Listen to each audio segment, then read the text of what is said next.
fruto do Espírito, ele só pode ser caracterizado na vida de quem verdadeiramente tenha o Espírito Santo. O fruto do amor, por exemplo. O amor, ele não visa o seu próprio proveito, mas o proveito do seu próximo. Eu quero destacar cinco líderes, pastores hoje, ícones, top 10 hoje da mídia, no sistema religioso e político do Brasil, porque esses homens operam politicamente, eles têm uma influência de rádios, televisão, revistas, eles têm uma manobra muito grande, uma representação no Congresso, uma representação na Câmara dos Deputados, eles elegem políticos em nome de sua instituição e eles têm uma representação muito grande. 5 pastores, líderes hoje conceituados, foram destacados pela Forbes. E eu quero mencionar estes homens que estão com amor a dinheiro, com amor, com coração no dinheiro. Esses homens são falsos líderes, são falsos profetas, são falsos cristos, que estão usando do evangelho para enriquecimento próprio, para fazer um império, construir uma vida na terra. O Senhor diz que aquele que quer ganhar esta vida, perderá aquela. E nós precisamos identificar. Eu, na qualidade de apóstolo, de profeta do Senhor, atalaia, eu quero tocar a trombeta do Senhor nesta hora para alertar você quanto ao inimigo, quanto à presença do lobo. O mercenário, ele vê o lobo vir e ele foge, porque não é pastor, mas o verdadeiro pastor, ele dá a vida pelas suas ovelhas. E eu coloco a minha cabeça a prêmio aqui para falar a verdade acerca destes falsos líderes que estão como lobos sobre a vida do povo. A Forbes é uma agência que faz pesquisas e que levanta patrimônio público, patrimônio pessoal. Ela tem acesso ao erário, ela tem acesso à Receita Federal. Na qualidade e no conceito da sua atuação, ela identifica o capital e ela pode veicular. Como ela tem o acesso, então ela veiculou 5 pastores, os mais ricos do Brasil, que são exemplo hoje para a maioria dos outros pastores. A maioria dos pastores hoje no Brasil, uma boa parte, se não todos, uma boa parte está influenciada por esses líderes diretos. Eles já são diretos influenciando estas pessoas. A Forbes divulgou esses pastores, o primeiro deles da lista, que é o mais rico hoje considerado no Brasil, como pastor, que fez patrimônio dentro do Evangelho. Eu quero dizer, o bispo Edir Macedo. O patrimônio que foi catalogado, que foi veiculado pela pesquisa da Forbes, que ela conseguiu pelo menos atingir na sua pesquisa, com certeza este patrimônio deve ir muito além, porque esses homens, eles vivem no engano.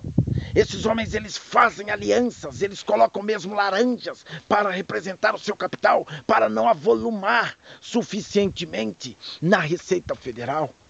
E a Forbes divulgou um patrimônio estimado em 1,9 bilhões de reais, computados na conta pessoal como patrimônio pessoal, que supostamente é da igreja URD, mas este homem, ele é o imperador desta igreja. E ele hoje está com este patrimônio acumulado na Receita Federal de 1,9 bilhões de reais. Irmãos, é tempo de nós abrirmos os olhos. O Senhor, ele nos alerta. Saí para fora, povo meu. Sai para fora de Babilônia, para que não incorrais nas suas culpas. O Senhor, ele não deixará pedra sobre pedra que não seja derrubada. O Senhor, ele trará juízo sobre esses impérios. Aquele que quer ser rico, o Senhor diz que mostre em obras, que mostre em benevolência pelo fruto do Espírito. Os que querem ficar ricos, eles se enveredam em laços e ciladas do diabo que engolem os homens e afogam-os em suas ganâncias e concupiscências.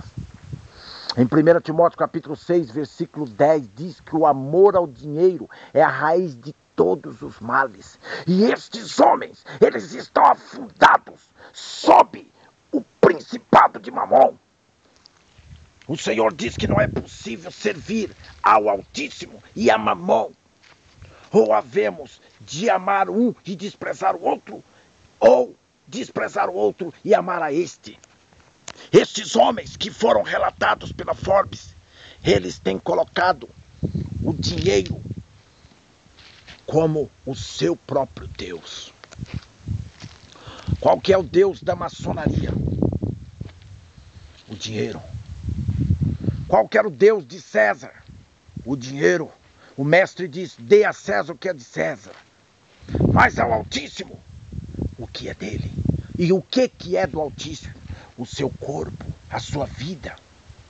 Fostes comprado por preço de sangue. O Senhor deu a sua vida para que nós vivamos para Ele.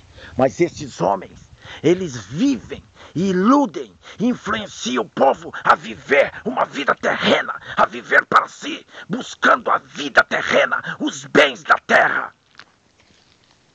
O segundo pastor da lista da Forbes, entre os 5 mais ricos do Brasil, que fizeram patrimônio histórico, catalogado e pesquisado pela Forbes, dentro e por intermédio das igrejas nas quais eles lideram, e eles são fundadores dessas igrejas. O segundo é o R.R. Soares, dito missionário, um homem que expandiu o evangelho do Salvador em um nome da sua própria cobiça e da sua própria ganância, acumulou 950 milhões de reais. É muito dinheiro. Irmãos, nós precisamos abrir os nossos olhos. Hoje, para você trabalhar, para você conquistar, você dá um duro muito grande. Mas você não falta com o seu dízimo e com a sua oferta nestas casas do tesouro pessoal desses homens. Esses homens, eles vivem como banqueiros. E num sistema empresarial, eles só crescem, eles não caem, eles não deflagram. Irmãos, você pode passar crise, você pode passar escassez. Mas você não falta com a sua contribuição, porque você entende que você deve ser fiel nesses ajuntamentos, nestas casas da moeda pessoal desses homens. Agora, com a sua fidelidade, mesmo em crise, você mantém o monopólio e o capital desses homens em alta. Você está mantendo o império desses homens. O Senhor diz, meus irmãos, que o reino dos céus não vem com visível aparência. Não podemos dizer ele aqui, ali ou acolá como uma bandeira, uma instituição, uma denominação, mas o reino dos céus está dentro de vós. O terceiro da lista, meus irmãos, da Forbes, que foi divulgada, veiculada em larga escala aí na mídia, você pode ter acesso aos vídeos do YouTube e pesquisar com mais profundidade e você verá os fatos. Foi em 2012, se não me engano, que foi veiculado toda a informação. Uma agência conceituadíssima. Foi muito transparente e colocou a sua cara a tapa, foi ousada em expor esses homens que o próprio povo não consegue enxergar e expor e denunciar. Eu estou ministrando esta palavra e eu sei que tem pessoas que dizem quem é ele para julgar. Irmãos, não é a nós que compete saber. Se julgais segundo o reto juízo, disse o Senhor, vocês não podem ser condenados. Irmãos, nada podemos contra a verdade, senão em favor da verdade. Nós temos que lutar pela verdade. Nós temos que batalhar pela verdade. O Senhor, Ele é a verdade. O Senhor olha para a terra, Ele não vê nenhum justo, nenhum sequer. Lá em Osés capítulo 4, Ele clama que Ele viu só a maldade sobre a terra. E sobre Ezequiel Ele diz, Ele buscou um intercessor entre si e os homens, para que não destruísse os homens. O terceiro pastor da lista, que tem por nome apóstolo, porque de apóstolo não tem nada, porque o seu testemunho não condiz com aqueles que foram crucificados, mortos pela espada, lançados às feras, em o nome do seu Salvador. Eles foram verdadeiros cristos, porque seguiram as pegadas do Mestre. Terceiro, o apóstolo Esteves Hernandes tem um patrimônio acumulado, irmãos, de 650 milhões de reais. São homens milionários. Esses homens são milionários. Eles não são pobres como foram os discípulos do Senhor. Eles não seguem o evangelho primitivo. Eles seguem este evangelho outro, que Paulo disse, seja anátema. Um evangelho maldito, um evangelho que tem sido aviltado, blasfemado o nome do Senhor por causa destes homens, por causa deste falso evangelho. O Senhor nos alerta, irmãos, que nesta hora, que neste exato momento, nós abramos os nossos olhos. Estes homens foram investigados, esses homens são... O Bispo Macedo já esteve preso. O Hernandes já esteve preso nos Estados Unidos com dinheiro ilícito.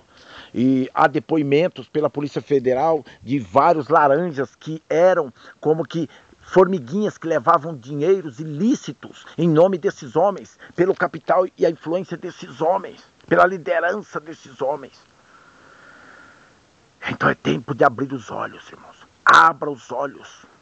É tempo de enxergar, iluminar os olhos do nosso entendimento para que conheçamos a riqueza do nosso chamamento e qual é a grandeza da sua glória. Efésios 1,18, é tempo de abrirmos os nossos olhos. Pode um cego guiar outro cego, irmãos? Com certeza não, ambos cairão no buraco.